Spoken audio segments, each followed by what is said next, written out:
In the 3rd century BCE, one man ruled with absolute power over all of China.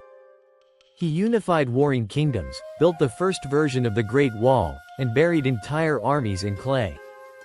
But what terrified him most wasn't war. It was death.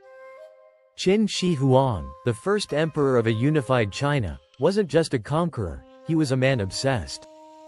Obsessed with living forever. Not metaphorically, he literally wanted to become immortal.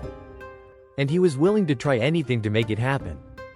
From the moment he took the throne, Qin was haunted by death. He feared assassins, betrayal, curses, even dreams. He refused to sleep in the same palace twice in a row. He cycled through decoy body doubles. He even banned people from speaking certain words associated with dying. Then came the mission that would define his rule, the hunt for the elixir of life. He dispatched teams of explorers, alchemists, mystics, and herbalists across the empire, and beyond, in search of a way to escape death itself. One famous legend promised that a hidden island, Peng Lai, held the secret. It was said to be ruled by immortal beings who guarded magical herbs.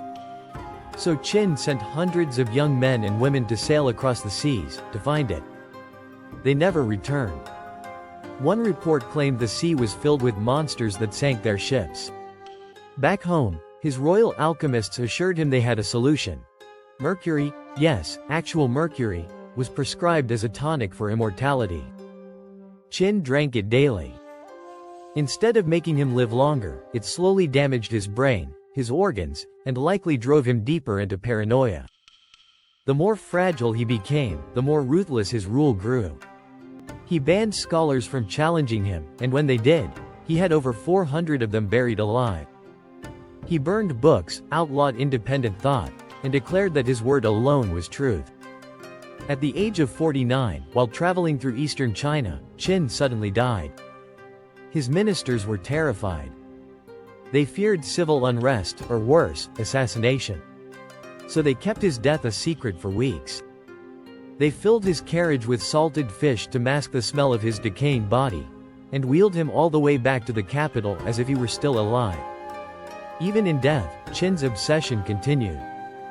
He had ordered the construction of a massive tomb complex, guarded by thousands of life-sized terracotta warriors. Inside, according to ancient records, were rivers of flowing mercury to mimic China's great waterways, and a booby-trapped ceiling embedded with stars. To this day, the inner tomb has never been opened, out of fear of both the traps and the mercury contamination. Qin Shi Huang gave China its name. He standardized writing, currency, weights, and roads. His empire would outlive him by only a few years. But his story, one of ambition, fear, and the desire to outlive fate, still echoes today.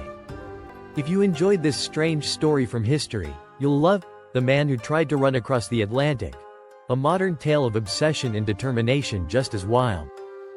And don't forget to subscribe for more tales lost to time.